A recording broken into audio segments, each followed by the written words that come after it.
Halo, teman aku. Sekarang udah jam 7 kurang 20 menit, agak kesiangan sebenarnya karena rencana awal itu gue mau berangkat ke base camp Shadon Trailnya itu sekitar setengah 6 atau habis subuh gitu ya. Cuman karena bangunnya kesiangan, jadi akhirnya semuanya kesiangan.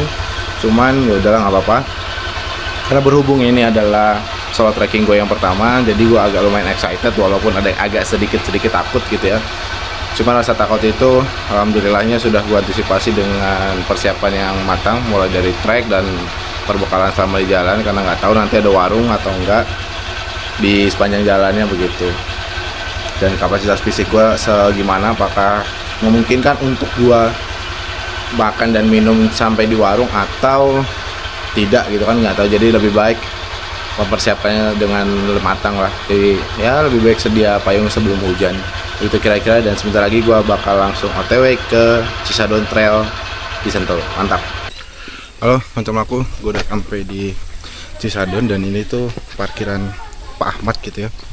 Dan aduh, sialnya adalah maps yang udah gue download itu ternyata beda titik startnya, jadi mungkin bakal mulai nge-record sendiri gitu.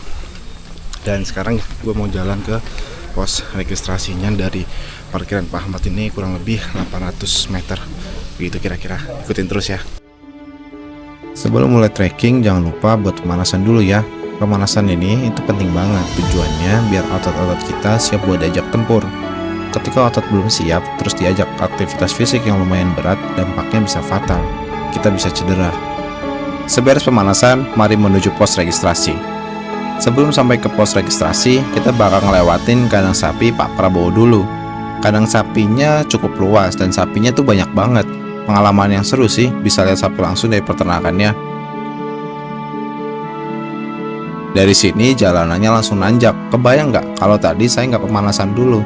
Bisa-bisa sampai pos registrasi udah kram aja otot kaki saya. Jalurnya masih bebatuan, jadi lumayan licin, harus ekstra hati-hati. Oke, koncom aku. Jadi tadi udah ngelewatin pos registrasi. Buat biayanya itu tiket masuknya 5.000 aja. Terus buat parkir motor 5.000 juga. Dan tadi di jalan nggak ada pungli sih, aman. Sekarang itu gue start trekking ke Cisadon, desa Cisadon, mulai jam 9 tepat dari pos registrasi tadi. Cuma kalau dari parkiran tadi kurang lebih jam 9 kurang 10 lah. Nah, jarak dari parkiran Pak Ahmad tadi sampai ke pos registrasi itu kurang lebih 800 meter. Dan sebelum sampai ke pos registrasi bakal ngelewatin kandang sapinya Pak Prabowo. Mantap. Kali ini saya bakal ajak kamu buat trekking ke Bader Lake, atau yang lebih terkenal dengan nama Danau Cisadon. Destinasi wisata satu ini cukup terkenal karena memiliki keindahan alam yang menakjubkan, instagramable, dan jalur yang cukup ramah buat pemula. Rute menuju Danau Cisadon ini juga seringkali jadi tempat latihan pelari trail. Belakangan, eksistensi trail running memang lagi meningkat tajam. Gak heran kalau saya sering berpapasan dengan para pelari trail ini. Rasanya saya juga agak tergoda untuk ikut lari juga. Oke, macam aku, gue mau coba lari dikit-dikit. Rasanya kayak gimana?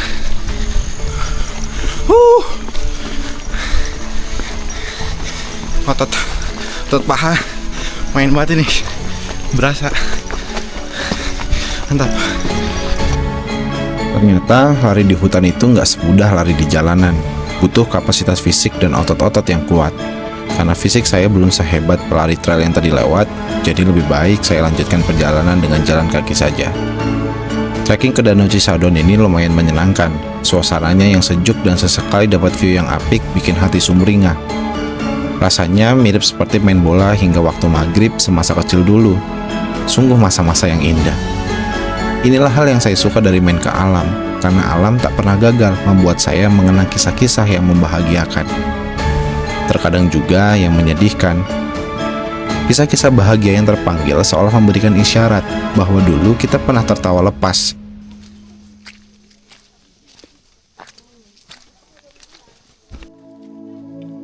Tanpa paksaan ataupun tuntutan agar hidup lebih baik. Sementara kisah-kisah sedih mengingatkan betapa kuatnya kita menghadapi dunia. Wajar jika menangis, tapi jangan lupa untuk bangkit, karena setelah kesulitan pasti datang kemudahan. Kebahagiaan dan kesedihan adalah komponen dalam hidup yang tak terpisahkan. Kalau kamu mau bahagia, harus siap merasakan sedih. Oke, halo, masuk aku. Sekarang udah jam 10 kurang 20. Dan tadi gue ngecek, gue udah jalan sekitar 3 km. Jadi kurang lebih butuh 4 km lagi buat sampai ke Cisadon. Dan udah mulai agak kerasa lapar. Jadi mungkin nanti akan break sebentar buat reload. Begitu, kira-kira nyari tempat yang agak enak buat makan lah. Karena jalanannya full becek, gokil. Dan sebenarnya kalau lu sendirian kesini aman banget, apalagi kalau jalannya weekend, karena rame. Begitu kira-kira. Selain berhasil merangsang memori, alam juga memberikan pengalaman berbeda ketika menyantap makanan. Karena kita bisa melihat pemandangan sembari menikmati logistik yang dibawa. Rasanya begitu syahdu, apalagi jika makan bersama. Terasa lebih nikmat aja. Walaupun terkadang ada nasi yang gagal mateng serta lauk yang terbatas. Kalau makanan favorit kamu di alam, apa nih? Kalau saya sih apa aja ya, yang penting mateng. Oke, halo, langsung aku. Sekarang udah jam 10 kurang 10. Dan gue baru sampai di Pondok Pemburu. Karena tujuannya pengen ke Cisadon. Dan kalau memungkinkan sebenarnya pengen langsung ke Panisan. Karena mau minum es cincau hijau di Panisan. Nah, terus jarak dari parkiran tadi sampai ke Pondok Pemburu itu sekitar 3,8 km. Begitu kira-kira. Jadi sekarang kita mau lanjut lagi ke Cisadon. Mantap. Pondok Pemburu adalah salah satu checkpoint sebelum sampai ke Danau Cisadon. Selain Pondok Pemburu, ada pula air terjun mini. Curugnya itu berada di pinggir jalur utama, jadi nggak perlu menembus belantara untuk melihat keindahannya. Kedua checkpoint tersebut adalah buatan saya, agar bisa sedikit membohongi otak perihal jarak yang harus saya tempuh. Fungsinya mirip seperti pos pada rute pendakian gunung. Setelah melewati Pondok Pemburu, kita bakal sering bertemu dengan mobil jeep, karena area sekitar Pondok Pemburu banyak tempat camp. Boleh jadi mobil jeep tersebut adalah sarana transportasi yang digunakan wisatawan yang hendak camping agar lebih efisien waktu, atau memang rombongan wisatawan yang off-road aja. Entahlah, itu hanya spekulasi saya saja.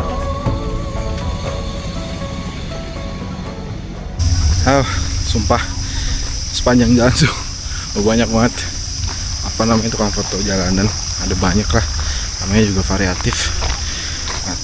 5 mungkin lebih. Dan by the way, sekarang itu gue udah jalan sekitar 1 jam 22 menit dan jarak yang udah gue tempuh itu 5,1 km. Berarti artinya tinggal 1,9 km lagi buat sampai ke Cisadon. Nah, setelah ngelewatin Pondok Pemburu, sebenarnya agak santai jalannya. Nah, cuman pas udah ngelewatin warung-warung apa tadi ya, pokoknya terakhir itu ada titik sport galeri, foto jalanan juga gitu, dan mulai nanjak lagi. Dan ternyata maps yang udah di download titik akhirnya nggak di Danau Cisadon, walaupun tadi sempat ketemu ya. Itu kira-kira mantap. Kalau kamu fotogenik, berkunjung ke Danau Cisadon adalah keputusan yang tepat. Sepanjang rute bakal banyak fotografer jalanan yang siap mengabadikan dirimu ke dalam bentuk seni visual. Keuntungannya, kamu nggak perlu repot-repot buat punya foto cakep. Tapi ruginya, kamu harus menebus foto tersebut melalui platform lain dan harganya cukup bervariatif. Saat ini rute agak menurun, jadi saya tergoda untuk kembali berlari. Bagi saya saat ini, downhill lebih memungkinkan untuk lari daripada uphill. Semoga saja kedepannya saya bisa meningkatkan kapasitas fisik serta massa otot agar bisa ikut event trail running. Doakan ya konco melaku. Seperti yang bisa kamu lihat, view di sisi kiri saya begitu indah. Terlihat deretan perbukitan yang melingkar. Perbukitan non jauh di sana seperti pagar pembatas yang melindungi rute menuju Danau Cisadon. Saat ini pikiran saya tertuju pada Gunung Semeru. Nanti kamu akan paham alasannya apa. Tadi ada curug kecil itu, dan kalau udah sampai situ, jarak sampai ke Danau Cisadon itu kurang lebih tinggal 1 kilometer lagi. Jadi ini kilometer terakhir buat sampai ke Danau Cisadon, dan sekarang baru jam 10:30. Mantap. Ketika perjalanan sudah memasuki kilometer terakhir, justru terasa paling berat. Jalur yang berlumpur-lumpur serta kondisi fisik yang mulai menurun jadi kendala yang berarti. Belum lagi saya harus bergantian dengan mobil off-road yang melintas. Walau agak menjengkelkan, namun pada kondisi tertentu mobil tersebut bisa jadi penolong. Karena kita bisa menumpang sampai ke dekat Danau Cisadon. Untuk biayanya saya kurang paham, tapi yang jelas bagi sebagian wisatawan yang sudah terlalu lelah, berapapun biayanya akan sangat worth it untuk dibayarkan. Mendekati garis akhir, pemandangan kian menakjubkan. Sesekali saya berhenti untuk menikmati syahdunya alam, sembari mengisi kembali tenaga atau membangkitkan lagi semangat yang mulai sirna. Nah, kalau sudah melewati area perkebunan kopi, itu tandanya kita sudah dekat dengan Danau Cisadon. Pada waktu ini, ada 2 pilihan yang bisa diambil.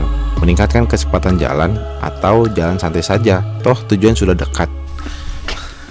Tadi gue tuh udah ngelewatin kayak ya gerbang selamat datangnya gitu di Cisadon.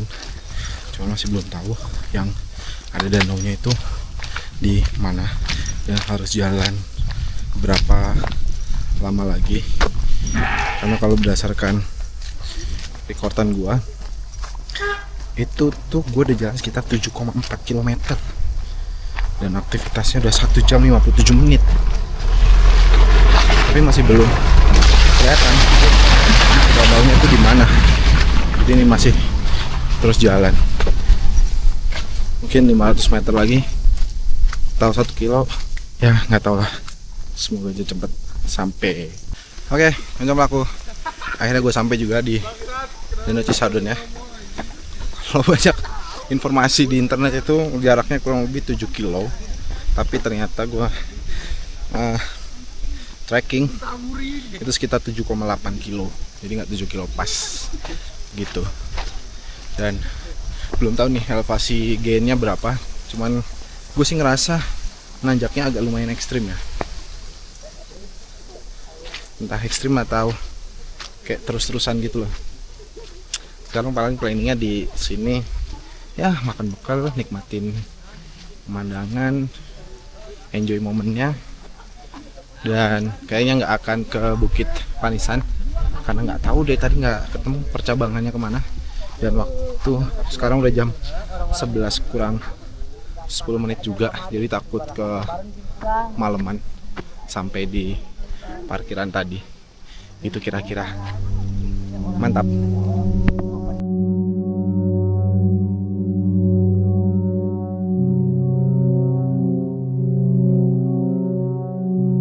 Lokasi Danau Cisadon yang terlindungi oleh gugusan perbukitan mengingatkan saya pada Ranukumbolonya Gunung Semeru. Walaupun tidak sama persis, tapi suasananya tergolong mirip. Tak hanya itu, keindahannya pun menakjubkan. Saya tak henti-henti untuk memandangi landscape yang begitu menawan ini. Jika memandangi ke danau, kita bisa melihat sekumpulan ikan mas yang berenang dengan bebas. Namun, yang paling menarik adalah adanya warung di pinggir danau. Jadi kita nggak perlu bersusah payah buat masak dan membawa segudang logistik untuk bisa makan enak di sini. Oh iya, di Danau Cisadon juga bisa camp ya. Waktu saya berkunjung ada 4 atau 5 tenda yang masih berdiri kokoh. Untuk biaya campnya saya kurang paham. Tapi yang jelas tidak tersantum biaya tambahan untuk camping pada tiket yang saya dapatkan di pos registrasi tadi. Jadi kita bisa asumsikan bahwa camping di Danau Cisadon tidak memerlukan biaya tambahan. Oke, halo Kocom Laku. Sekarang gue udah sampai di Danau Cisadon, atau tadi kalau nggak salah tuh namanya Bladder Lake. Jadi jaraknya itu beda-beda ya. Gue kan nge-track lewat 2 aplikasi, satu Strava, satunya lagi itu Avanza Maps. Nah kalau di Strava itu total jarak dari parkiran tadi sampai ke sini itu 7,8 km. Cuman kalau lewat Avenza itu jaraknya agak lebih akurat sama yang ada di internet ya, cuman 7,01 7 km lah begitu. Nah kalau di Danau Cisadon ini ketinggiannya itu ada di 1160 mdpl. Cuman tadi gue lupa ngecek waktu di parkiran itu ketinggiannya berapa, jadi belum tahu apa namanya gue tuh naik berapa, elevasi yang gue dapetin itu berapa, naik sekitar berapa mdpl. Terus sekarang itu udah jam 11 lebih 10 menit gitu. Dan tadi itu kan berangkat itu sebenarnya rencananya mau ke Panisan sekalian gitu ya, karena lihat beberapa video di TikTok itu dia bisa nyambung. Cuma tadi pas lewati jalan itu gak ada plang percabangan yang mau ke Panisan, atau mungkin dilanjutin lagi, mungkin baru ketemu percabangannya itu di sana itu. Dan karena udah siang, gue berangkat itu butuh waktu sekitar 2 jam 3 menit, jadi kurang lebih pulang mungkin sama atau bahkan nambah, karena mungkin kondisi fisiknya nggak seprima waktu berangkat. Walaupun di sini udah refill logistik yang kemarin gue beli, udah gue makan dan rencananya bakal dihabisin di sini begitu. Dan ke Bladel Lake dan Cisadon ini rame banget kalau weekend. Jadi kalau konco melaku itu pengen apa namanya ngerasain yang sepi, mungkin di weekdays mungkin akan lebih sepi gitu. Jadi karena rame banget, lumayan penuh di sekitaran sini, jadi gua agak melipir nyari yang lebih sepi aja, karena berhubung juga sendirian. Begitu. Buat pemandangan alamnya itu cakep banget. Jadi mungkin kalau dilihat-lihat itu mirip-mirip kayak Ranu Kumbolo, mungkin posisinya agak lembahan begini. Jadi di danaunya itu sekitarnya itu adalah perbukitan begitu, jadi terlindungi dan sejuk hawanya. Gue nggak akan lama-lama sih di sini, mungkin 20 menit lagi lanjut jalan lagi buat pulang. Terima kasih buat konsum laku yang udah ngikutin perjalanan ini sampai di Danau Cisadon. Terus nanti kalau misalnya konsum laku butuh maps ya, GPX ya, nanti akan gue taruh di kolom deskripsi, silahkan boleh download. Karena ya gue ngerasain itu sangat membantu, karena biar kalau kita, terutama kalau kita jalan sendirian, akan lebih tenang karena kita punya panduan mapsnya, jadi nggak terlalu takut untuk kesasar. Mungkin ini akan jadi akhir perjalanan ke Cisadon. Kalau konsum aku suka sama video ini, silahkan di like, di share, di subscribe apalagi. Kalau kurang suka silahkan dikritik biar ada improvement di channel YouTube ini. Kita ketemu di konten-konten berikutnya. Dadah.